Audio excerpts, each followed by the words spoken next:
Most people suffer not because they desire too much, but because they unconsciously treat desire like a command.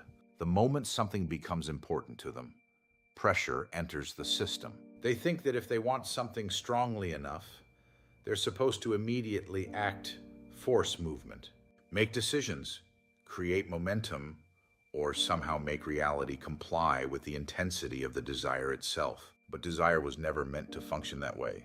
Desire was never meant to become urgency. It was never meant to become control. It was never meant to become identity. And yet, for most people, the moment desire appears, the nervous system mobilizes around it. Suddenly, there is pressure to figure it out, pressure to secure the outcome, pressure to avoid failure, pressure to know. What began as a simple signal turns into tension before life has even had a chance to respond. And this is where so much unnecessary suffering begins. Because the issue is usually not the desire itself, the issue is the interpretation placed upon it. People have been taught that desire means go, decide, force, commit immediately. But what if desire was never meant to tell you what to do? What if it was simply information? Desire naturally arises as relevance. Before the mind interprets it, and before strategy forms, and before identity attaches to it, desire is simply a quiet recognition that something matters. Something becomes alive in your awareness. Something begins pulling attention toward itself, not as command, not as certainty, just as signal. But the mind rarely leaves it there. Almost immediately, I want this becomes, I must make this happen. And that is where pressure begins. Because the moment desire becomes instruction, the nervous system changes state. The body begins to brace. Certainty hardens. Alternatives start feeling threatening. Timing collapses into urgency, and listening disappears. The system no longer feels open and responsive. It becomes mobilized. Instead of remaining in relationship with reality, it begins trying to secure an outcome. And this is subtle, because most people don't notice the moment the shift happens. They think they're simply being motivated, focused, committed. But internally, the system has already moved from participation into control. Desire was never meant to dictate reality. It was meant to initiate dialogue with reality. That distinction changes everything. Take money as an example. Someone feels genuine desire for financial freedom. At first, it may simply feel expansive, alive, meaningful. But almost instantly, the nervous system converts the desire into pressure.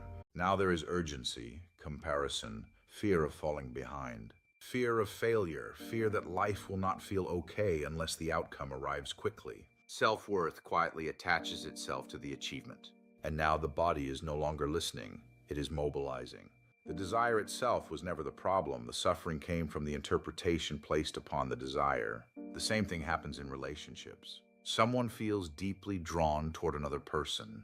There is natural interest, curiosity, connection. But instead of remaining in contact with what is actually unfolding, the mind begins constructing certainty. Attachment forms immediately. Projection begins. The future gets imagined. Anxiety escalates. Now the nervous system is trying to secure emotional safety through outcome. Again, desire became instruction. And the moment that happens, listening starts disappearing. Reality is no longer being met directly.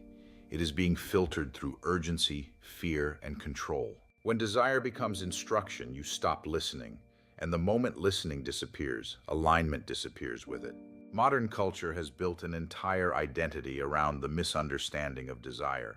From a very early age, people are conditioned to believe desire means chase. Wanting means pursuing, ambition means forcing, and hesitation means weakness. So the moment something meaningful appears inside them, they feel pressure to convert it into movement immediately. There is almost no space left for simply feeling desire without turning it into a project. People become incapable of wanting without grasping, moving without pressure, or feeling possibility without immediately trying to secure it.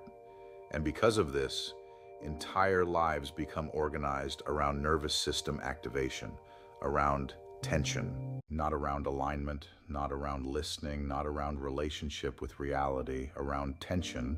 People begin living in constant internal mobilization.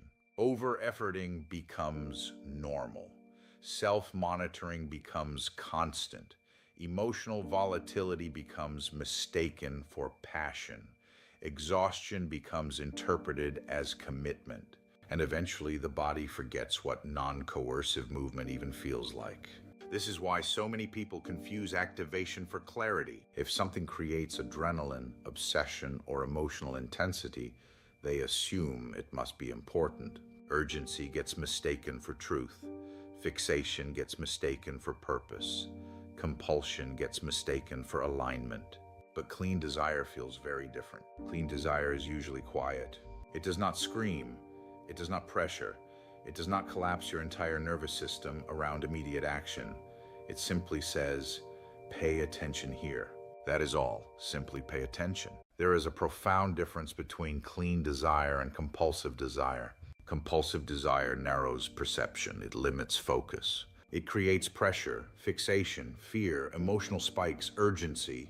The system starts trying to eliminate uncertainty as quickly as possible. But clean desire feels open. There is curiosity instead of grasping, spaciousness instead of contraction, responsiveness instead of control, patience instead of urgency, listening instead of forcing. The desire remains alive without becoming coercive. And this distinction matters deeply because most people believe the intensity of their pressure proves the importance of the desire, but often the opposite is true. Pressure is frequently the nervous system reacting to uncertainty, not evidence of alignment. The problem is not that people desire too much. The problem is that they've lost the ability to remain in relationship with desire without collapsing into control. Simply remain in relationship. That is the path. The reframe begins here. Desire is not instruction, it is orientation. Desire does not arrive to command your life. It arrives to reveal something. It reveals what matters. It reveals where energy is alive. It reveals where contact may be possible. It reveals where movement may want to emerge. But desire alone does not determine action. Reality participates too. This is the part most people have never been taught. They've been conditioned to believe that desire alone should determine movement, that wanting something intensely is enough to justify force. But aligned movement does not happen through insistence. It happens through dialogue. Desire initiates, reality responds, feedback refines. That is the actual process. And when desire is understood this way, everything begins to change internally. Pressure softens, because you are no longer trying to force certainty before life has spoken. Timing improves because you stop moving prematurely just to escape ambiguity. Listening returns because the nervous system is no longer consumed with controlling the outcome. The body relaxes, attention widens, intelligence expands. Now reality can actually participate, and this matters more than most people realize. Because instruction collapses possibility, information preserves it. The moment desire becomes rigid instruction, the system stops adapting. It stops listening to feedback. It stops allowing redirection. It stops noticing nuance. Everything narrows around protecting the original demand. But when desire remains information, possibility stays alive. Movement can refine itself. Reality can respond organically. Something deeper than control can begin organizing the process. So instead of saying, I must make this work, the orientation becomes, this matters. Let me stay in contact with it and allow reality to show me how it wants to unfold. That is a radically different nervous system state. One is coercive, the other is relational. And this is important. This is not passivity. It is not avoidance. It is not lack of ambition. Action still happens. Decisions still happen. Commitment still happens. But the action no longer emerges from internal pressure. It emerges from contact, from listening, from responsiveness, from participation with reality instead of resistance against it. And strangely, this often creates far more intelligent movement than force ever could. Because once the nervous system stops trying to dominate the process, it becomes capable of perceiving what was previously invisible. New timing appears, new possibilities appear, new forms of movement appear. Not because you stopped caring, but because you stopped coercing. When desire stops being a command, you stop fighting reality long enough to actually hear it. Now just pause for a moment and notice what happens in your body the moment you want something, not intellectually, somatically. The moment desire appears, what changes? Pause. Does your system immediately tighten? Does attention narrow? Does the mind begin racing toward solutions? Do you feel pressure to figure everything out immediately? Does the body speed up? Does it start trying to control the outcome, secure certainty, eliminate ambiguity as quickly as possible? Pause for a moment and settle. Or can desire exist without immediately becoming pressure? Can something matter deeply without the nervous system collapsing into urgency around it? This is one of the most important distinctions in aligned achievement. Because the goal is not to suppress desire. Desire is not the problem. The goal is to restore relationship with desire, to allow desire to inform you without enslaving you, to let it orient attention without forcing immediate action, to let it open perception without collapsing the nervous system into premature certainty. This changes the entire texture of how life is lived. A quiet recognition that something meaningful is asking for attention.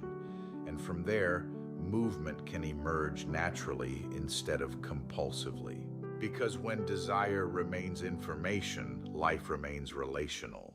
But when desire becomes instruction, life becomes coercive. Desire was never meant to enslave you. It was never meant to become pressure or identity or proof of worth. It was never meant to become the thing that keeps your nervous system in constant tension while you try to force life into compliance. Desire was meant to do something much quieter than that. It was meant to help reality speak through relevance, to show you where energy is alive, where attention naturally moves, where contact may be asking to deepen, not as command, not as certainty, but as invitation. And when desire is understood this way, something inside begins to soften. The relationship with life changes. You stop trying to dominate every outcome. You stop forcing clarity before it arrives. You stop collapsing possibility into urgency simply to escape uncertainty. And movement becomes different, more accurate, more responsive, more sustainable, and strangely, far less exhausting. Because exhaustion often comes less from action itself and more from the internal coercion surrounding the action. The pressure, the grasping, the constant effort to secure certainty before reality has finished speaking. But aligned movement does not require this kind of violence against yourself. It does not require constant self-override. It asks for presence instead. Presence deep enough to remain in contact with desire without immediately turning it into demand. Presence deep enough to listen while reality responds. Presence deep enough to allow movement to emerge instead of forcing it prematurely. And over time, this changes not only how you pursue things, but how life feels from the inside. There is more space, more coherence, more trust. Not because you stopped caring about what matters to you, but because you stopped trying to control reality into giving it to you. You do not need to force what is truly aligned. You only need enough presence to remain in contact with it.